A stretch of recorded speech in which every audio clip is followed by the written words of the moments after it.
Fengal తుఫాన్ effect తో నెల్లూరు జిల్లా వ్యాప్తంగా భారీ వర్షాలు కురుస్తున్నాయి. లోతట్టు ప్రాంతాలు జలమయమయ్యాయి. బలమైన ఈదురుగాలులు వీయడంతో మత్స్యకారులు వేటకు వెళ్లొద్దని హెచ్చరించారు అధికారులు. పెన్నాకు భారీ వరద వస్తుందన్న హెచ్చరికతో అప్రమత్తంగా ఉన్నారు. జిల్లాలో అందుబాటులో ఉన్నాయి ఎన్డీఆర్ఎఫ్ బృందాలు. సోమశిల జలాశయం వద్ద అలర్ట్ గా ఉన్నారు ఆఫీసర్స్. తుఫాను పరిస్థితికి సంబంధించి మరింత సమాచారం మా ప్రతినిధి మురళీకృష్ణ అందిస్తారు.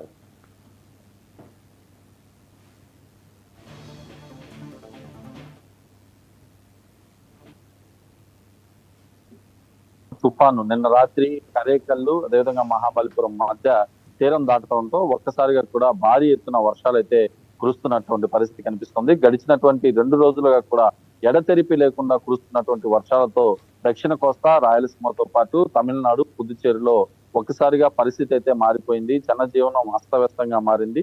అనేక చోట్ల కూడా పూర్తి స్థాయిలో జలం అంతా కూడా లోతట్టు ప్రాంతాలు జలమయం అవడంతో స్థానికులు తీవ్ర ఇబ్బందులు కూడా పడుతున్నటువంటి పరిస్థితులు కనిపిస్తున్నాయి. ప్రధానంగా నిన్న రాత్రి కరేకల్లు మహాబలిపురం మధ్యలో సముద్రంలో తీరం దాటడంతో తుఫానుకి సంబంధించి ఏదైతే అన్ని ప్రాంతాల్లో కూడా భారీ నుంచి అతి భారీ వర్షాలు అయితే కురుస్తున్నాయి. ప్రస్తుతం నేను నెల్లూరు జిల్లాలోని నెల్లూరు నగర శివారు ప్రాంతం ఉన్నటువంటి ఆర్టీసీ కాలనీ తల్పగిరి కాలనీలో ఉన్నాను. ఒకసారి విజువల్స్ లో అయితే చూసే ప్రయత్నం అయితే చేస్తే దాదాపు ఇక్కడ శివారు ప్రాంతంలో మోకాలిలో నీళ్లు కూడా వచ్చి చేరిపినటువంటి పరిస్థితి కనిపిస్తోంది. ఇళ్ల దగ్గర నుంచి ప్రజలు బయటికి రావాలంటే కూడా తీవ్రమైనటువంటి ఇబ్బందులు అయితే ఎదుర్కొంటున్నారని చెప్పుకోవచ్చు. ఇక్కడ ఉన్నటువంటి స్థానికులు కూడా ప్రతిసారి ఎగువ ప్రాంతాల్లో కురుస్తున్నటువంటి వర్షాలకు పైనుంచి భారీ ఎత్తున ఫ్లడ్ అయితే ఇక్కడికి వచ్చి చేరిపోతుంది. దీంతో స్థానికులు అయితే తీవ్ర ఇబ్బందులు పడుతున్నారు. మరోవైపు తీసుకుంటే కరేకల్ మహాబలిపురం మధ్యలో సముద్ర వద్ద ఒక్కసారిగా కూడా ఇటు ఏదైతే తుఫాను తీరం దాటడంతో ఆయా జిల్లాలు అటు తమిళనాడుతో పాటు ఇటు రాయలసీమలోని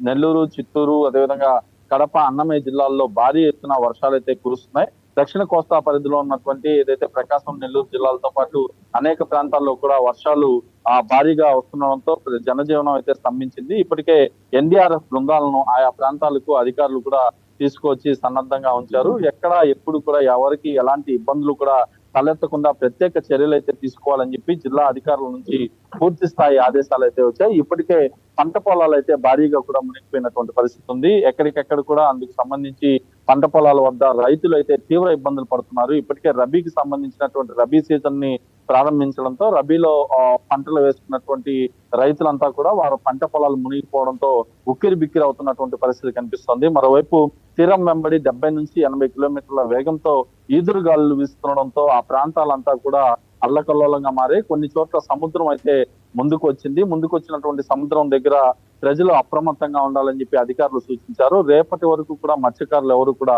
సముద్రంలో వేటకు వెళ్లొద్దంటూ పూర్తి స్థాయి ఆదేశాలు అయితే జారీ చేసినటువంటి పరిస్థితి కూడా ప్రధానంగా కనిపిస్తుందని చెప్పుకోవచ్చు. కృష్ణాపట్నం పోర్టు వద్ద 6వ నంబర్ ప్రమాద హెచ్చరిక ఇంకా కూడా కొనసాగుతోంది. ఇవాళ రేపు వరకు భారీ ఎత్తున వర్షాలు కురిసేటటువంటి నేపథ్యంలో ప్రజలు పూర్తి స్థాయిలో అప్రమత్తంగా ఉండాలి. తుఫాన్ షెల్టర్ కేంద్రాలను, పునరావాస కేంద్రాలను కూడా ఎక్కడిక్కడ ఏర్పాటు చేశామని చెప్పి జిల్లా కలెక్టర్ ఆనంద్ కూడా చెప్పినటువంటి పరిస్థితి ఉంది. ఇటు నెల్లూరుతో పాటు తిరుపతి జిల్లాలో ఉన్నటువంటి సొల్లూరుపేట, తడ వద్ద అయితే భారీ ఎత్తున వర్షపాతం నమోదవుతోంది.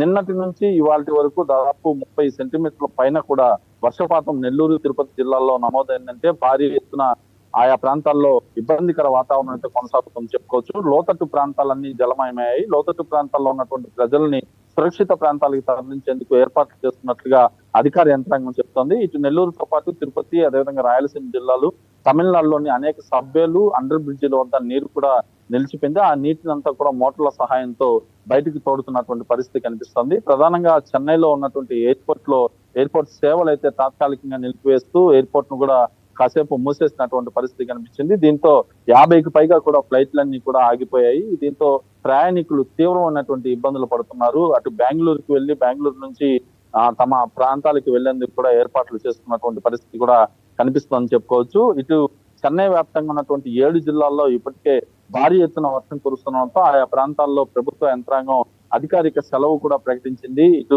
సాఫ్ట్వేర్ కి సంబంధించినటువంటి ఉద్యోగులంతా వర్క్ ఫ్రం హోమ్ కూడా చేసుకుంటున్నటువంటి పరిస్థితి కనిపిస్తోంది.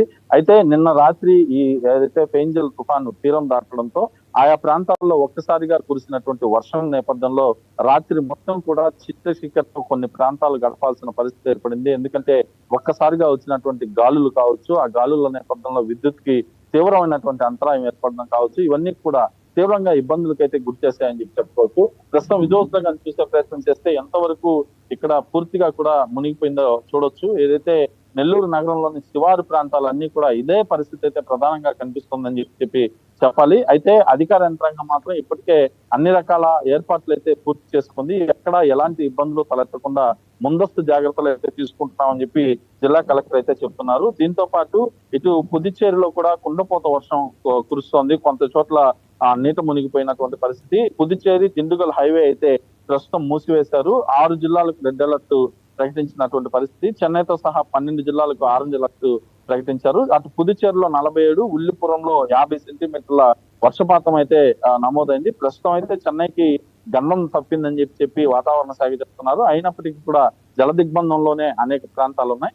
ఏదేమైనప్పటికీ వర్షాలు, తుఫాన్ల ఎఫెక్ట్ గడిచినటువంటి 2 నెలలుగా ఇటు రాయలసీమ జిల్లాలను, అటు తమిళనాడు కూడా వణికిస్తోంది. ప్రత్యేకించి కోస్తాంధ్రలో ఏదైతే దక్షిణ కోస్తాలో ఇటు నెల్లూరు జిల్లాలో అయితే ఈ తుఫాన్ ఎఫెక్ట్లు వణికిస్తున్నాయి. ఏదేమైనా పెన్నా నదికి అయితే ఆకస్మిక ఫ్లడ్ వచ్చే అవకాశం ఉందని చెప్పి వాతావరణ శాఖ చెప్తున్నటువంటి నేపథ్యంలో అధికారులు అయితే ముందస్తుగా పెన్నా పరివాహక ప్రాంతాల్లో ఉన్నటువంటి ప్రజల్ని అప్రమత్తం చేశారు. సోమశిల జలాశయం వద్ద కూడా కట్టుదిట్టమైనటువంటి ఏర్పాట్లు చేశారు.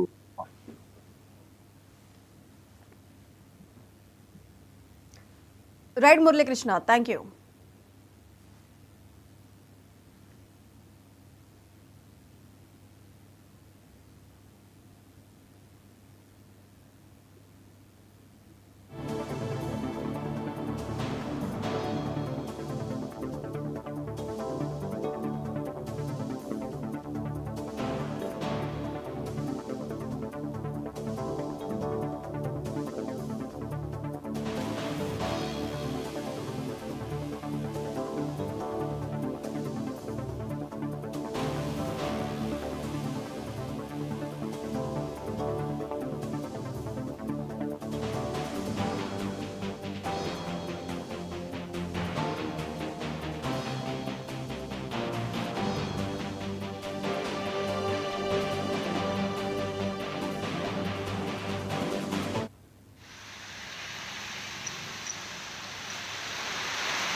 పశ్చిమ గోదావరి జిల్లా